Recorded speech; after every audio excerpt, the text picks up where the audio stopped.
The lightning-sharp pain tore through my chest, splitting it in half. I gasped, my eyes snapping open to a blinding white light that made my head throb. Where was I? The room spun in sickening circles. White walls, the relentless beeping of machines, tubes snaking from my arms like plastic vines. I tried to sit up, but my body screamed in protest. Something was terribly wrong. My chest felt like it had been pried open with a crowbar. Through the thin hospital gown, I could feel thick bandages wrapped tightly around my torso. "Mr. Thompson, you're awake." A woman in a white coat appeared by my bed. She had kind eyes behind wire-rimmed glasses. "I'm Dr. Carter, your cardiologist. How are you? Feeling like I got hit by a truck?" My voice came out as a hoarse whisper, my throat raw and burning. "What happened to me?" She checked a monitor beside my bed. The numbers meant nothing to me, but her expression remained calm and professional. "You underwent emergency cardiac surgery 2 days ago, a triple bypass. Your heart stopped for 47 seconds during the procedure." 47 seconds. The words echoed in my head like stones dropped into a deep well. Was I dead? Technically, yes. But we brought you back. She pressed her fingers against my wrist, counting. My pulse. "You're going to be fine, Mr. Thompson." The surgery was successful.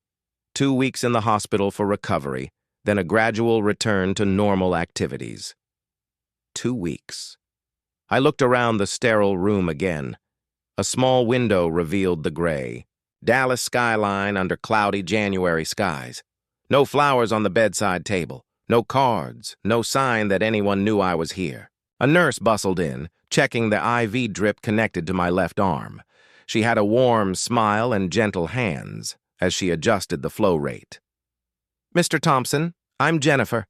I'll be taking care of you on this shift. Are you experiencing any pain right now?" I nodded, not trusting my voice. She made a note on her chart and adjusted the IV. Within minutes, the sharp edges of pain began to soften. Dr. Carter pulled up a chair beside my bed. "Mr. Thompson, I need to ask you some questions to check your cognitive function. Can you tell me what year it is?" 2025. "Good, and what month?" "January." The word felt heavy on my tongue. "Excellent. Now squeeze my hands as hard as you can." She extended both hands toward me. My grip felt as weak as a newborn's, but she nodded approvingly. "Your motor functions look good. Memory seems intact." She stood and made notes on her tablet. "The next few days will be about managing pain and beginning gentle movement. We'll have you walking short distances soon." After she left, I was alone with the machines and their endless beeping.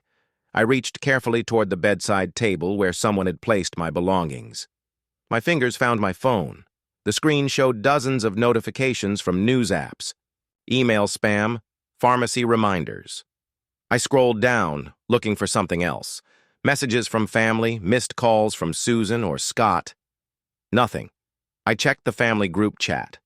The last message was from 3 weeks ago, Susan complaining about the grocery store being out of her favorite yogurt. Before that, Scott asking if I could lend him money for car repairs. Not a single message about my surgery. Not one call asking how I was doing. I set the phone down with trembling fingers and stared at the acoustic ceiling tiles above my bed.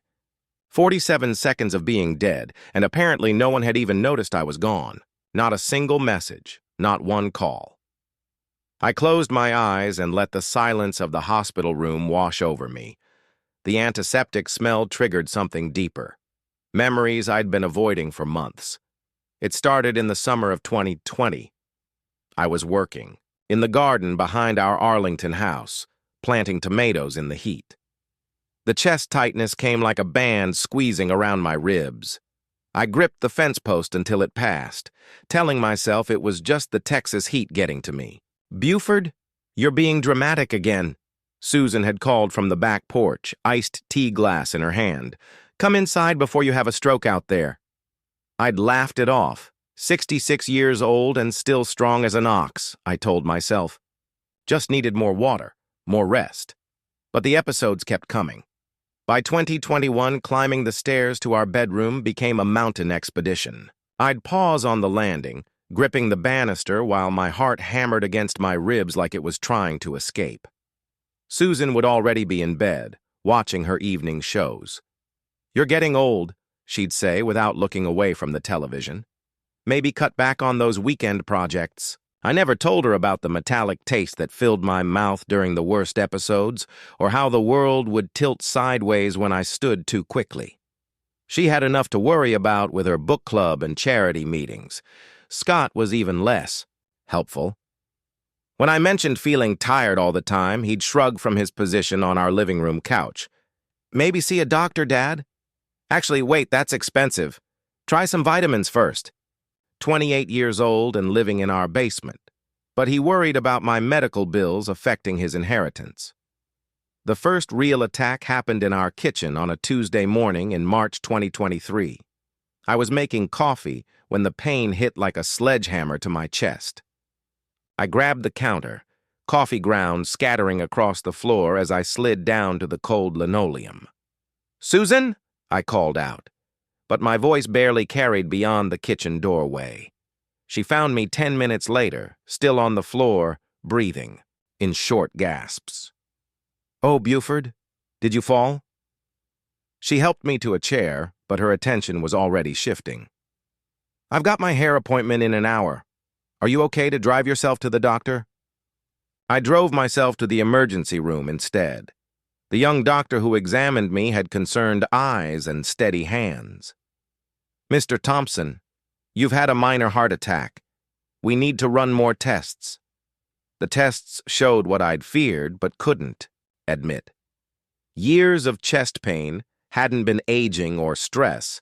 My arteries were closing like old pipes clogged with rust. "Without surgery, you have 6 months, maybe less," Dr. Martinez had told me in November.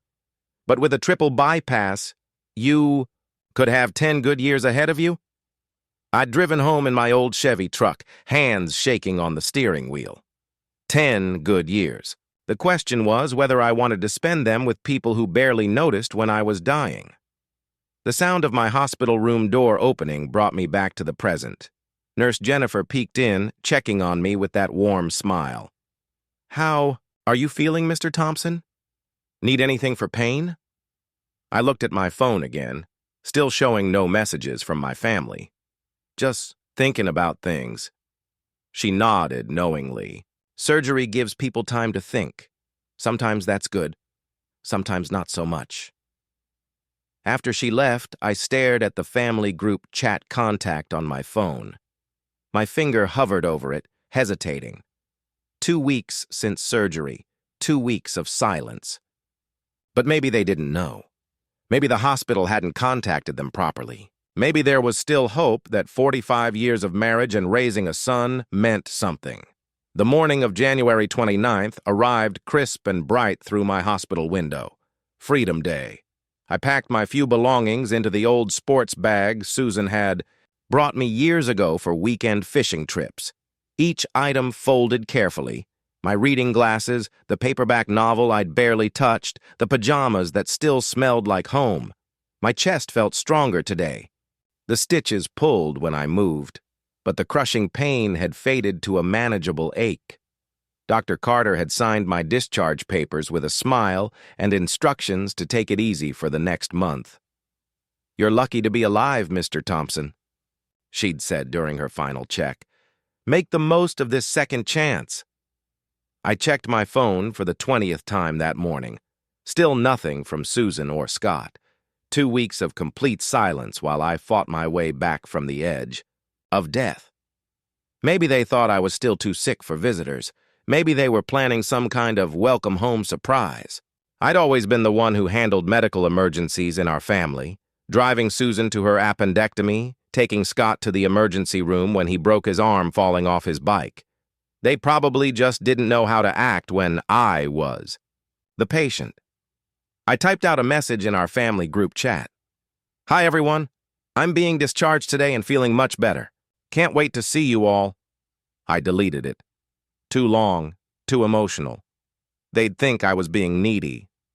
I tried again. Hospital is releasing me today. Looking forward to coming home. Delete. Still too much. Third attempt. The doctor says I can come home today. Would love to see everyone. My finger hovered over send. This felt right. Hopeful, but not desperate. I pressed send and set the phone on the bed beside my packed bag. The response came faster than I expected. Scott's name appeared first. Call a taxi. I'm watching TV. I stared at the message, reading it 3 times to make sure I understood correctly. 47 seconds of being clinically dead, 2 weeks in intensive care, and my son couldn't be bothered to pause his television show. But Susan would be different. Susan would understand. We'd been married 45 years. She'd want to bring me home personally. Her message appeared below Scott's. Stay another month in hospital. It's so good without you. The phone slipped from my hands onto the white hospital blanket. The words glowed on the screen like a neon sign announcing the end of everything. I'd believed about my family. Stay another month. It's so good without you. I sat heavily on the edge of the bed, my sports bag sliding to the floor with a soft thud. The morning sunshine streaming through the window felt like mockery now. My chest ached, but not from the surgery. This pain came from somewhere deeper, somewhere Dr. Carter's scalpel couldn't reach. Nurse Jennifer appeared in my doorway, clipboard in hand.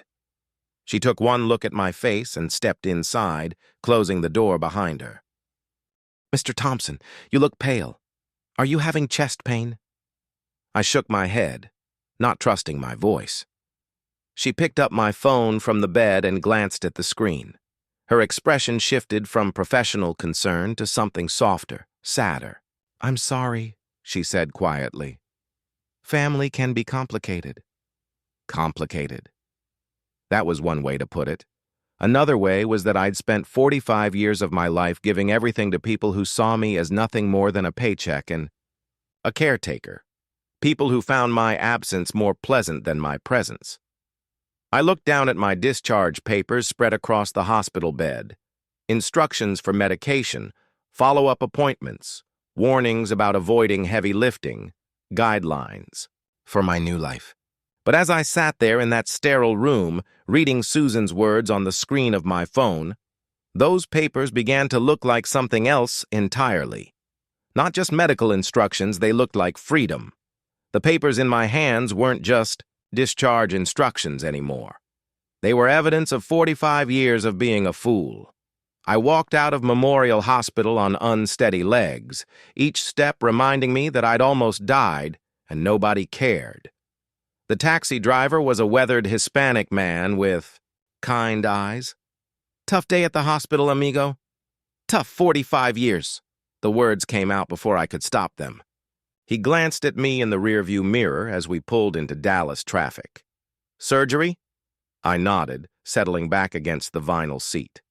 The discharge papers crinkled in my lap, and suddenly I was remembering another time I'd held important. Papers and shaking hands. 1982. Scott was just a baby and I was 25 with dreams bigger than our small apartment. I'd saved for 2 years to buy that motorcycle, a beautiful Harley-Davidson that made me feel alive every time I fired up the engine. But babies need cribs, not motorcycles. The bike has to go, Susan had said, bouncing Scott on her hip. We need the money for baby furniture. I'd polished that chrome one last time before putting the for sale sign on it. $3,000 for freedom, traded away for responsibility. I told myself it was temporary, just until Scott got older. The taxi passed a motorcycle dealership. Rows of shining bikes sat in the afternoon sun, and my chest ached with more than surgical scars. Family's tough sometimes, the driver said, navigating toward the highway. Mine, too.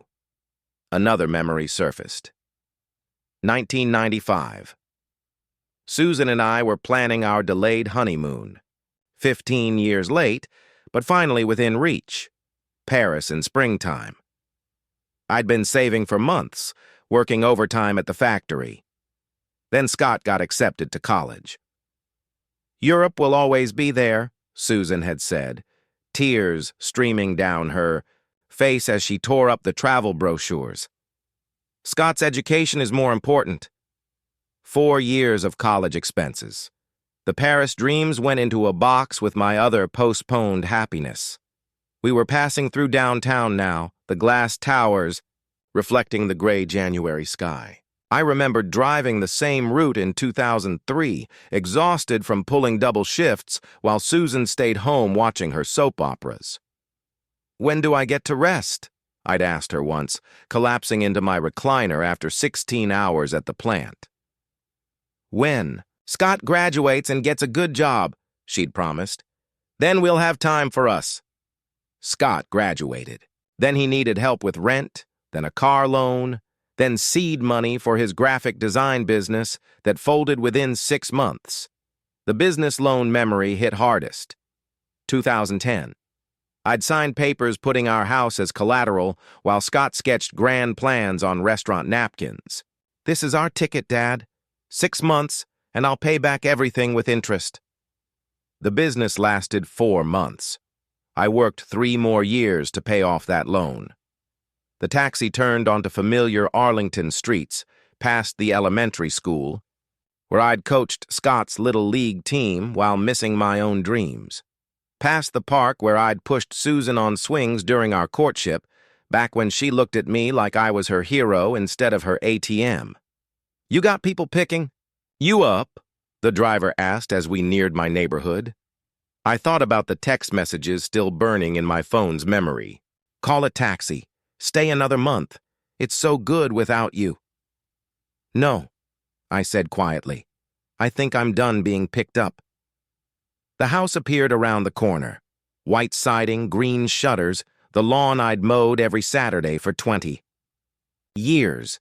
It should have looked like home.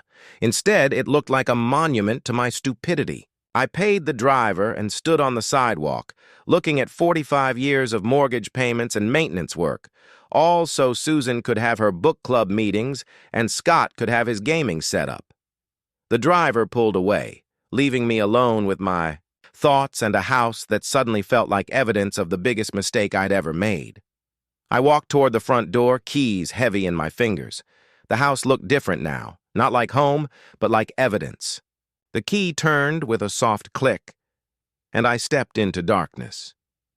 Even the entryway felt different, foreign, like entering someone else's life. I flipped the light switch and stared at what my family had done with their freedom.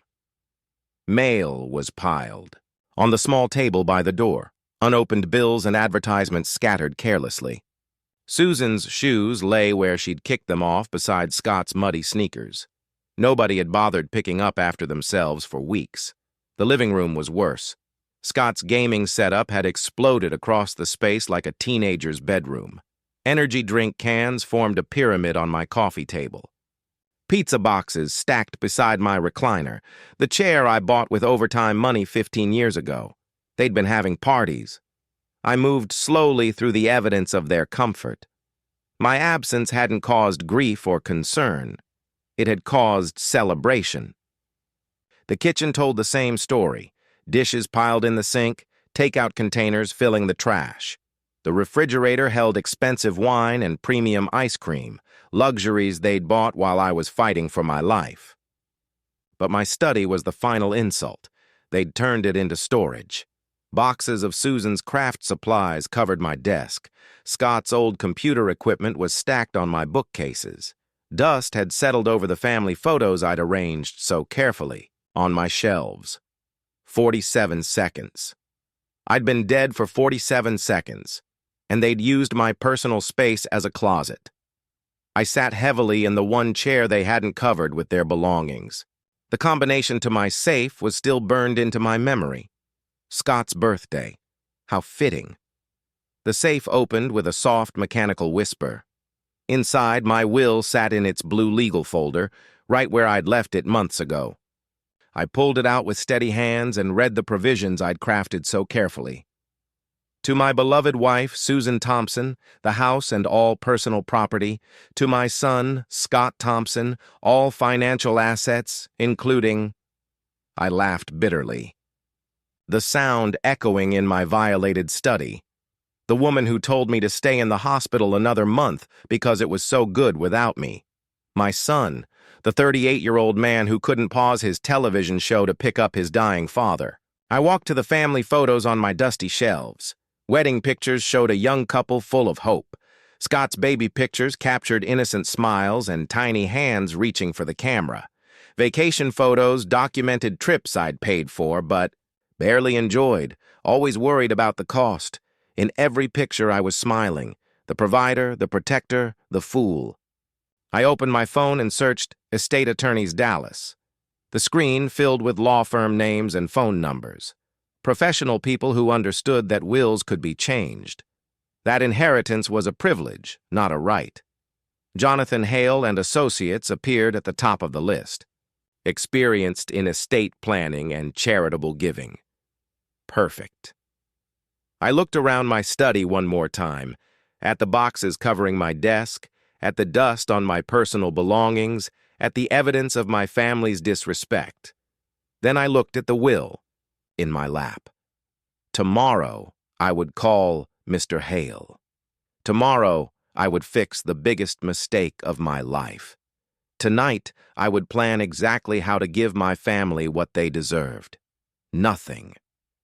The elevator climbed past floor after floor, each number bringing me closer to justice.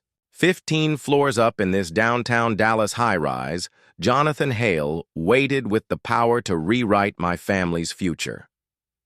A week had passed since my homecoming revelation. 7 days of research, planning, and gathering documents.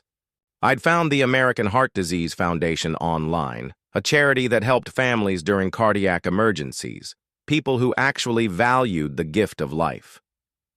The elevator doors opened to a hallway lined with mahogany and brass. Hale and Associates was etched in gold letters on frosted glass doors. Mr. Thompson, the receptionist's smile was professional and warm. Mr. Hale is ready for you. Jonathan Hale's office overlooked downtown Dallas through floor-to-ceiling windows. Law books lined the walls between framed degrees from universities I'd never dreamed of attending. He was younger than I'd expected, maybe 55, with silver hair and intelligent eyes. Please sit down. He gestured to a leather chair across from his massive desk. I understand you want to make significant changes to your estate plan. I settled into the chair, my folder of documents balanced on my knees. I want to leave everything to charity, nothing to my family. His eyebrows rose slightly. That's quite a substantial change. May I ask what prompted this decision? I told him about the surgery, about being dead for 47 seconds, about 2 weeks in the hospital without a single call, about coming home to find they'd been living it up while I fought for my life.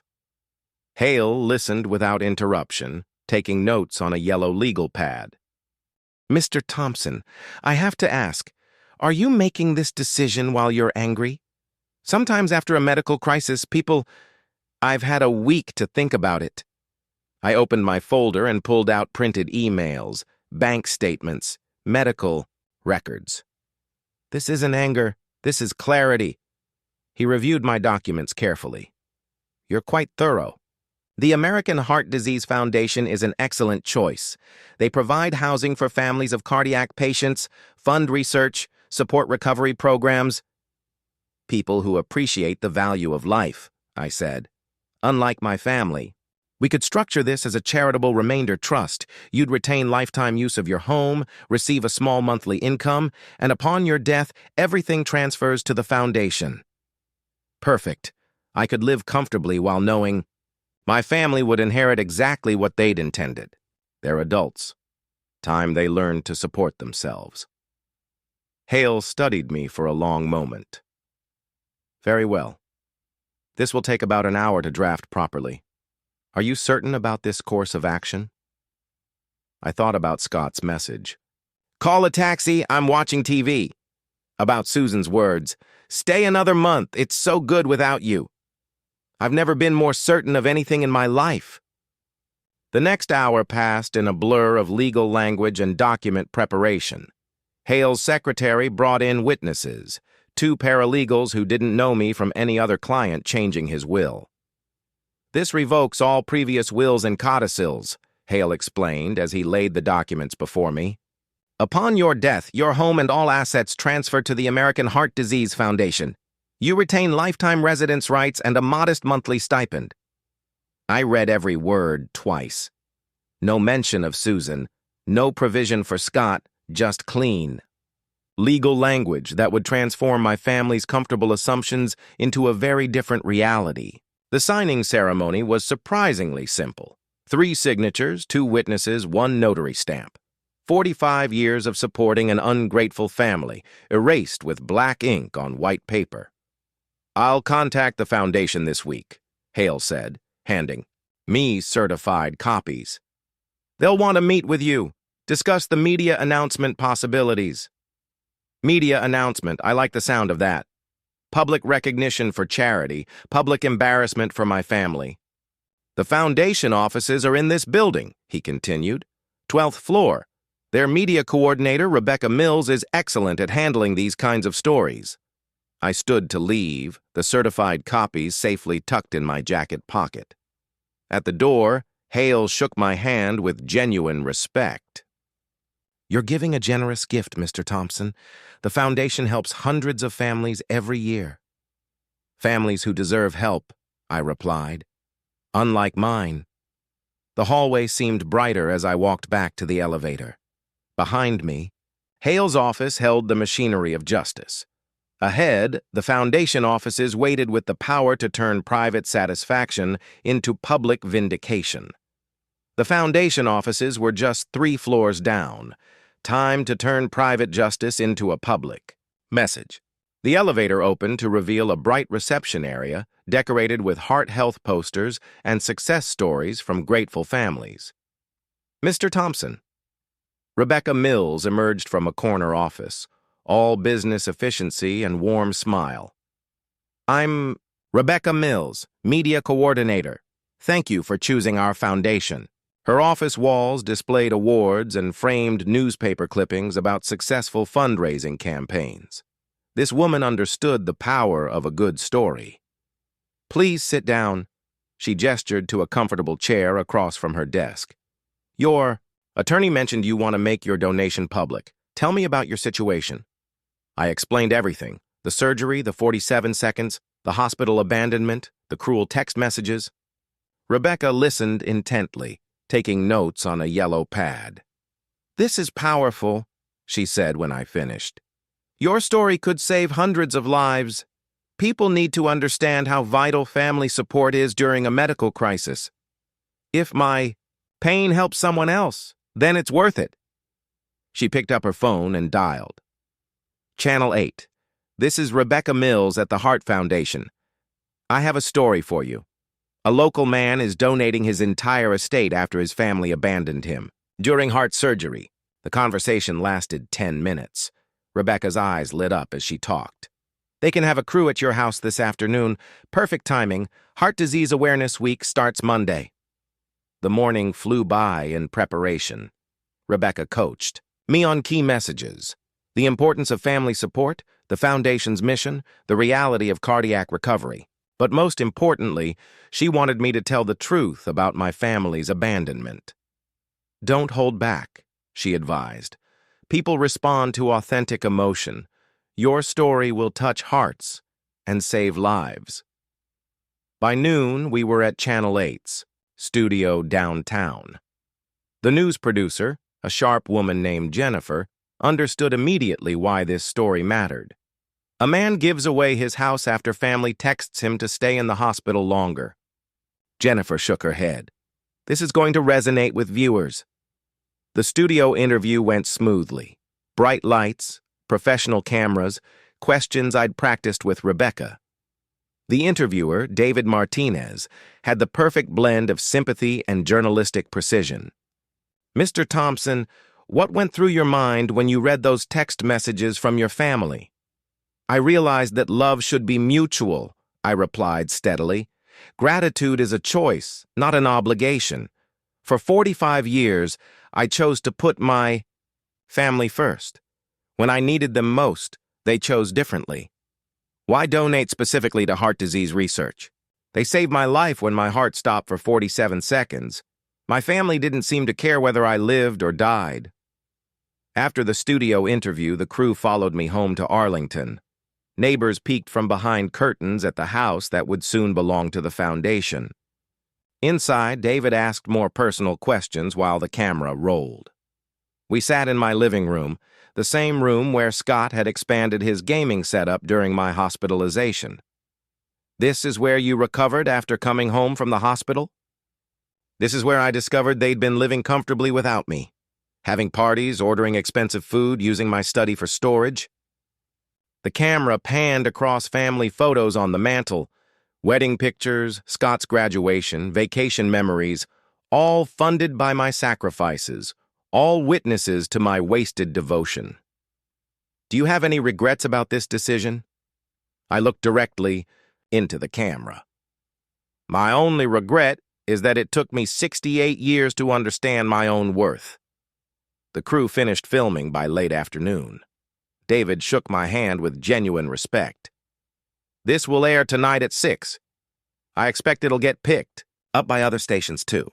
I spent the evening at a quiet restaurant downtown, my phone buzzing occasionally with messages from Rebecca about social media preparation. The Foundation's online team was ready to capitalize on the story's impact. At exactly 6, I watched, myself on the restaurant's television. The news anchor introduced the story with perfect dramatic timing. A Dallas area man is making headlines tonight after donating his house to charity. But it's the reason behind his generosity that has everyone talking. My face filled the screen, calm, dignified, telling the truth about family betrayal and medical abandonment. The segment included footage of my house, my explanation of the foundation donation, and Rebecca's comments about the importance of supporting cardiac patients. The restaurant was quiet, but I could see other diners, glancing at the television, then at me. Some looked sympathetic, others seemed outraged on my behalf. My phone remained silent throughout dinner. Rebecca had advised me to let the story spread naturally before checking social media responses. By tomorrow, she predicted, the story would be everywhere. As I drove home, I wondered if my family had seen the broadcast. They watched the local news religiously, usually complaining about the weather or arguing with the political coverage. Tonight, they'd see their own cruelty broadcast to thousands of strangers. Tonight, they'd realize their comfortable life was ending. The garage door opened to reveal the same house I'd left that morning. But everything had changed. By tomorrow morning, Scott and Susan would understand that 45 years of taking me for granted had finally caught up with them. I turned off the television and went to bed, sleeping peacefully for the first time since my surgery. The evening news was just background noise in the Thompson living room. Susan flipped through her magazines while Scott divided his attention between his video game and the television. Leftover pizza boxes and empty soda cans showed how comfortably they'd settled into life without Buford. "Another boring day," Scott muttered, mashing buttons on his controller. "Nothing ever happens in this stupid town." Susan looked up from her magazine. "At least we don't have to deal with your father's constant worrying. Remember how he used to fuss about every little expense?" They both laughed, completely unaware that their world was about to explode. The news anchor's voice changed. Tone. "A Dallas area man is making headlines tonight after donating his house to charity, but it's the reason behind his generosity that has everyone talking." Scott's game controller slipped from his fingers. The house on the television screen looked exactly like theirs. Same white siding, same green shutters, same oak tree in the front yard. "Mom," Scott whispered, "that's our house." Susan's magazine fell to the floor. They stared at the screen in growing horror as the camera panned across their property. This couldn't be happening.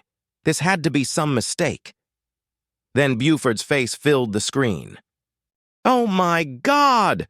Susan shrieked. "That's your father!"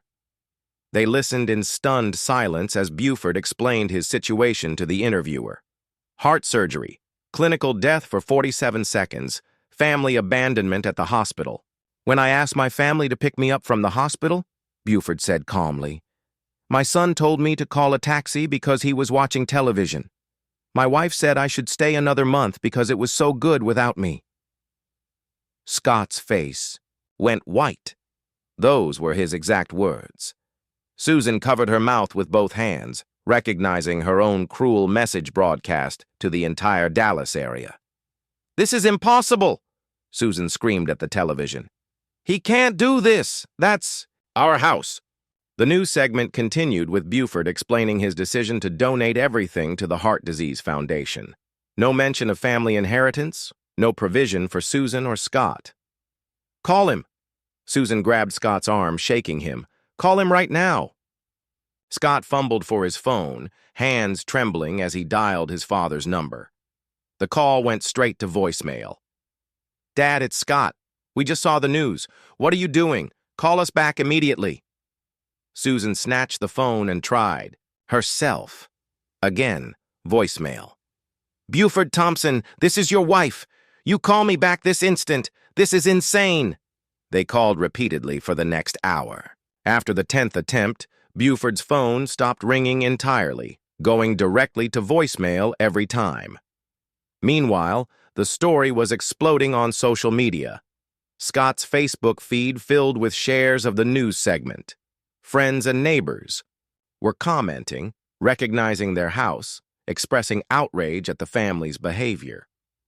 "Look at this," Scott showed his mother the screen. "Everyone's calling us monsters. They're saying we deserve this." Susan was crying now, mascara streaming down her cheeks. "Where will we go? We have no money. Everything is in his name." The reality was sinking in. The house, the bank accounts, the retirement funds, everything belonged to Buford. They'd lived so comfortably for so long that they'd forgotten they owned nothing.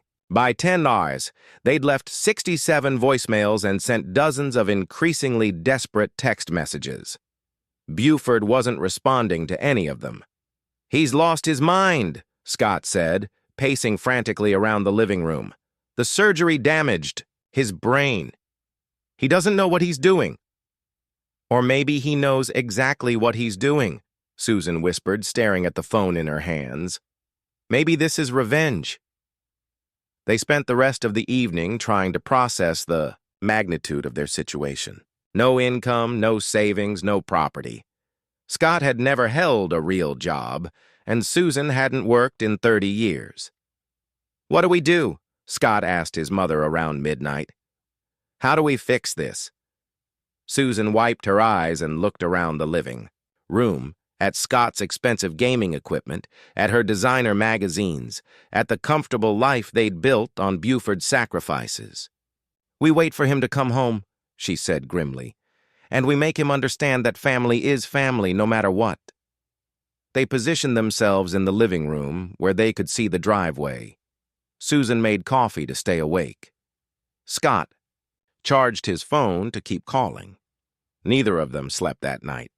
They sat by the window, watching for headlights, preparing arguments that might save their comfortable life. But deep down, they both knew something had fundamentally changed. The man they'd taken for granted for 45 years had finally stopped taking it. They'd been waiting since dawn, rehearsing words that might save their comfortable life. Susan sat by the front window, coffee cup trembling in her hands.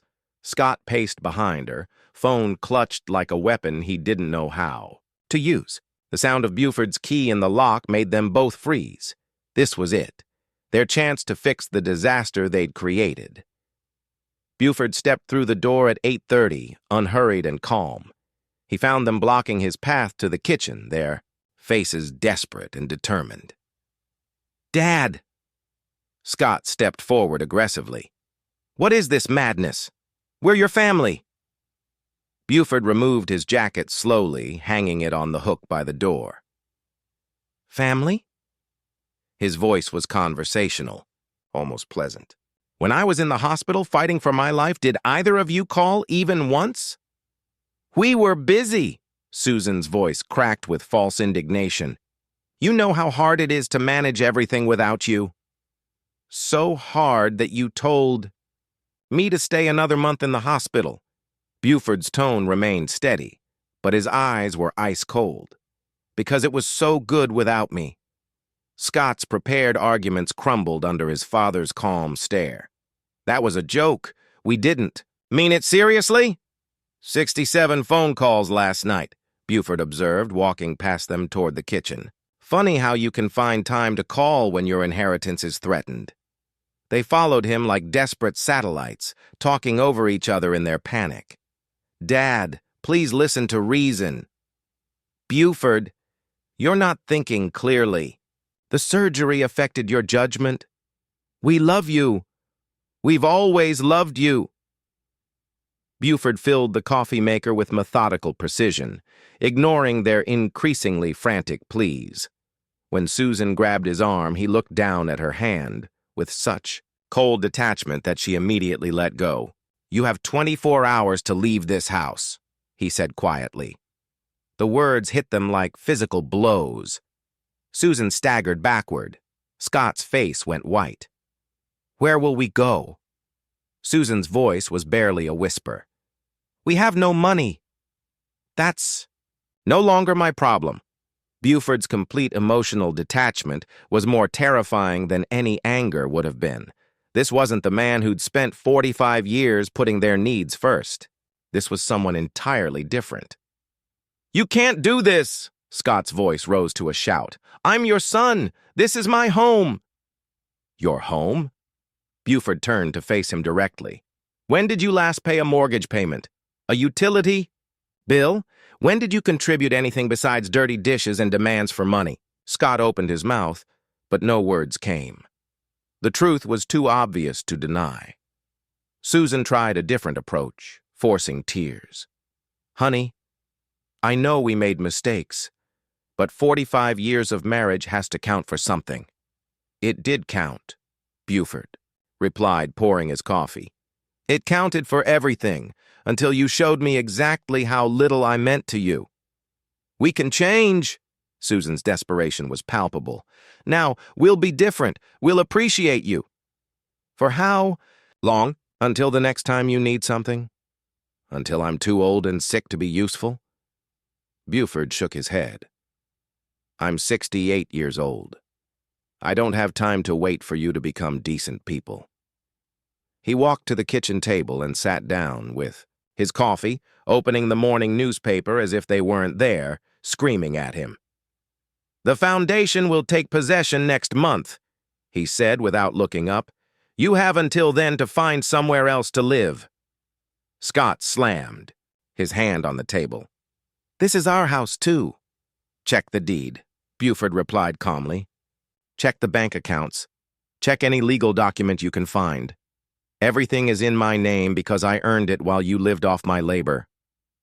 The morning sun streamed through the kitchen window, illuminating the scene of their total powerlessness. For 45 years, they'd assumed Buford would always be there, always providing, always forgiving. They'd been wrong. Susan collapsed into a chair, finally understanding the magnitude of their situation. Scott stood frozen, watching his inheritance disappear with his father's every word. When I come back from my walk, Buford said, standing and reaching for his coat, I expect to see packing boxes. He checked his watch. 9 to exactly. He walked toward the door. Dad, wait, Scott started. 23 hours and 58 minutes, Buford said without turning around. The door closed behind him with a soft click, leaving Susan and Scott alone with the wreckage of their comfortable assumptions. Outside, Buford walked down the street he'd called home for 20 years, feeling lighter with every step. Behind him, through the kitchen window, he could see them still sitting in stunned silence. Justice had a surprisingly peaceful feeling. The packing boxes were already stacked by the door when I returned from my walk. They'd taken me seriously. Through the front window, I could see Susan frantically wrapping dishes in newspaper, while Scott carried his gaming equipment to his car in multiple trips. I settled into the rocking chair on the front porch with my morning coffee, positioning myself with a clear view of their desperate activity. The morning was crisp and clear. Perfect weather for new beginnings. "Dad, this is your last chance," Scott called out as he struggled with a heavy computer monitor. "We can fix everything." "You had 45 years for chances," I replied, not looking up from my newspaper. Susan appeared in the doorway, her hair disheveled and her eyes red from crying. "Buford, honey, I'm sorry about that message. I wasn't thinking clearly." "That's exactly the problem, Susan. You never think about anyone but yourself." The packing process was chaos, 45 years of accumulated possessions, and they had less than 24 hours to sort through it all. Susan kept running back inside for one more important thing, while Scott debated whether his old computer games were worth the trunk space. Mrs. Henderson from next door came over around noon, drawn by the unusual activity. "Everything all right, Buford?" she asked, noting the boxes and frantic movement.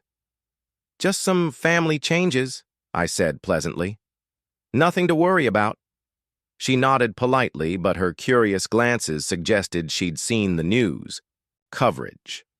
The whole neighborhood probably knew what was happening by now. Scott made increasingly desperate appeals throughout the afternoon. First, anger. "This is completely insane. You can't survive without us." Then bargaining. "What if we paid rent? What if we contributed to household expenses?" Finally pleading, "Dad, where are we supposed to go? Mom's never worked a real job in 30 years. "I've lived 68 years, I replied calmly. "I think I'll manage just fine." Susan tried every manipulation tactic in her considerable arsenal. Tears, health concerns, appeals to our marriage vows, reminders of happy memories. None of it moved me. I'd seen this performance too many times over the decades. By 4, both cars were packed beyond capacity. Clothes and belongings stuffed into every available space. They'd had to leave behind furniture, kitchen appliances, and boxes of items that simply wouldn't fit. "We'll be back," Scott said as he loaded the last box into his trunk. "You can't keep us away forever." "You're welcome to visit," I said, "after you call first and ask permission." Susan stood by her car, keys in hand, staring at the house she'd called home for 20 years. For a moment, I almost felt sorry for her. Almost. "I never thought it would end like this," she whispered. "Neither did I admitted. "I thought you'd learn to appreciate what you had." At exactly 6 or 24 hours after my ultimatum, both cars pulled out of the driveway. Susan was crying. Scott was angry. But they were gone. I sat on the porch until dark, watching the sun set over my quiet neighborhood. For the first time in 45 years, I was completely alone. The silence was beautiful. Inside, the house felt enormous. Empty rooms echoed with my footsteps. No television blaring, no arguments about money, no demands for attention or support. I walked to my study and opened the desk drawer where I'd hidden travel brochures for 20 years. Colorado mountains, Arizona deserts, national parks. I'd always wanted to visit but never had time to see. Time. I had nothing but time. Now the travel brochures, hidden in my desk for 20 years, could finally be opened without guilt. February passed quietly as I adjusted to solitude, planning my first real adventure since before my marriage. March brought my inaugural trip to Big Bend National Park in Texas. I'd never camped alone before, never driven anywhere just for pleasure. The desert landscape overwhelmed me with its harsh beauty, endless sky, ancient rock formations, silence that stretched for miles. Around a campfire one evening, I met Tom, a retired teacher from Oklahoma. "First time out here?" he asked, noting my brand new camping gear. First time anywhere, really, I admitted. I'm 68, and this is my first trip just for pleasure. Tom laughed warmly. Hell, son, it's never too late to start living for yourself. April took me to Colorado. I'd upgraded my camping equipment and felt more confident tackling mountain roads. The thin air challenged my recovering heart, but gentle hikes through pine forests filled me with energy I hadn't felt in years. I discovered photography that month, buying my first real camera in decades. The mountains demanded to be captured. Snow-capped peaks reflected in crystal lakes, wildflowers blooming in high meadows, sunrise painting granite cliffs gold. May brought new friendship. Sarah, a widow from Denver, taught me advanced photography techniques at a seniors hiking group. We'd spend hours discussing composition and lighting while walking forest trails at an elevation my cardiologist would have forbidden 6 months earlier. "You're glowing," Dr. Carter observed during my regular checkup. "Your recovery is remarkable. What's changed?" "Everything," I told her. "I'm finally living for myself." My foundation work intensified throughout the spring. Rebecca featured my travel photos in their newsletters, showing other heart patients that life after surgery could be an adventure, not just survival. "Your story has already saved dozens of families," Rebecca told me over coffee in June. "They've learned to value each other while they still can." But my favorite part was talking to new heart patients, men and women facing surgery, terrified and alone. I'd share my experience, not just the medical details, but the emotional journey of discovering self-worth. Family support matters, I'd tell them, but self-respect matters more. Summer brought longer trips. Arizona's desert bloomed with unexpected colors. Utah's red rocks challenged my photography skills. New Mexico's ancient ruins connected me to history, stretching back centuries. I was healthier at 68 than I'd been at 58. Regular hiking, fresh air, stress-free living, and purpose-driven days had transformed my body as much as my spirit. Tom and Sarah became regular traveling companions. We'd meet at different parks, share campsites, explore trails together. For the first time in my adult life, I had friends based on shared interests rather than family obligation. "You're like a different person," Sarah observed one evening as we watched the sunset from our campsite in Zion. "What were you like before?" "Tired," I said simply. "Very, very tired." Social media, managed by Rebecca's team, showcased my adventures, photos of an older man discovering joy in nature, stories of family healing through honest communication, inspiration for other seniors to pursue delayed dreams.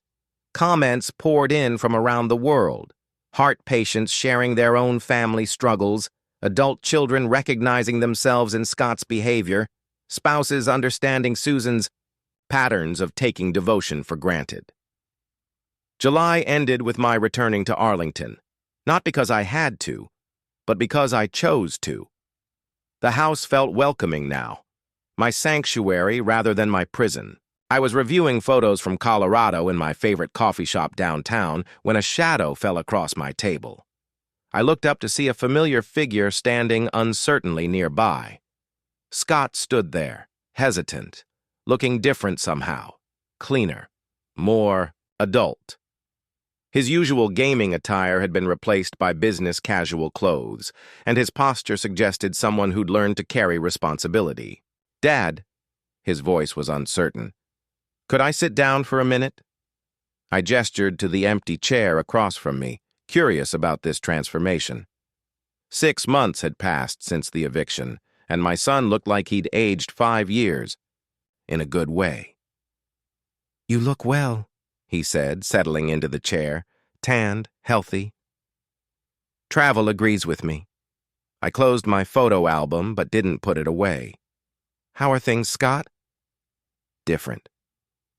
He paused, choosing his words carefully. "I found a job, full-time position at an advertising agency downtown, designing marketing materials." I nodded, waiting for more. "I rented a small apartment too. Nothing fancy, but it's mine. I pay the rent myself, buy my own groceries, do my own laundry. That's good, son. Scott pulled out his phone and showed me photos. A modest studio apartment, clean and organized. Sparse furniture, but everything neat and purposeful. How's your mother handling things? I asked. She's learning to live independently. Got a job as a sales clerk at Macy's. Has her own place, too. He looked down at his hands. We don't see each other much, both too busy working. I sipped my coffee, studying this transformed version of my son.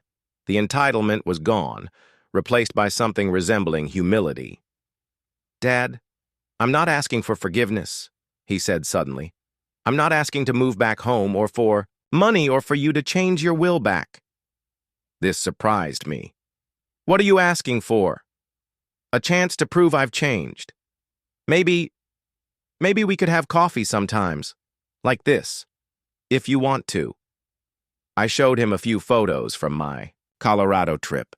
His amazement seemed genuine as I described hiking at altitude, camping under stars, learning photography from new friends.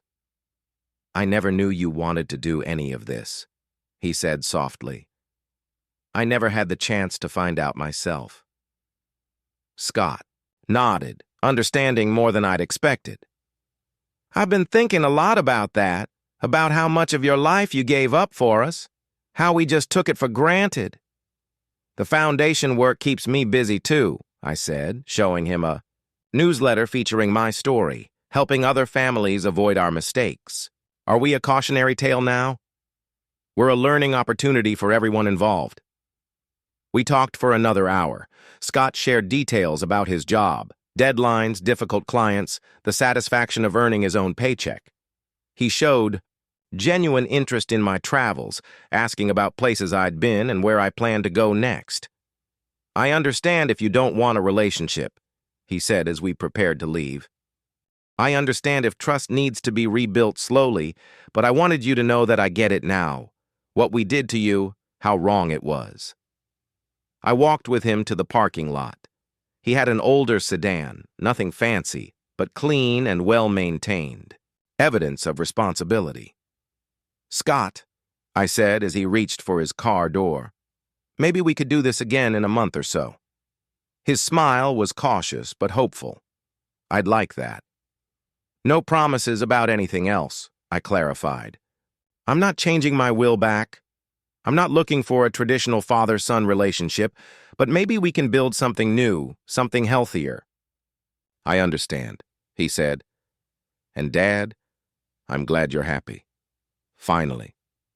I watched him drive away, noting how carefully he checked his mirrors, how he signaled properly at every turn.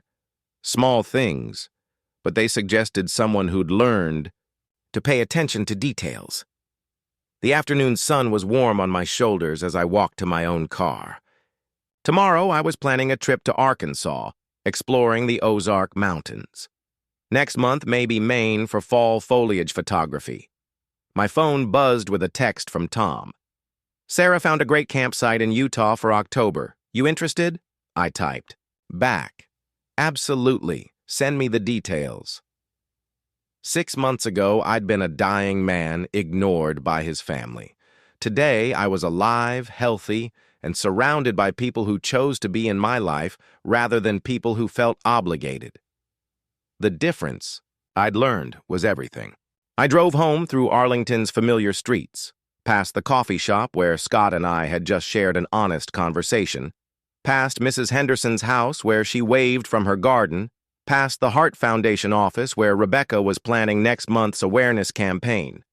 Home to a house that was finally truly mine.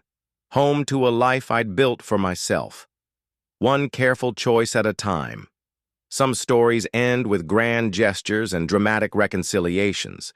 This one ended with something more valuable. The quiet satisfaction of a man who'd learned to value himself as much as he'd once valued others. And maybe, just maybe, the possibility that love could grow in healthier soil than obligation.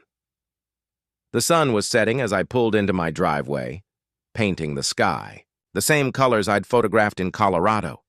Beautiful, peaceful, and entirely my own. Thank you for watching.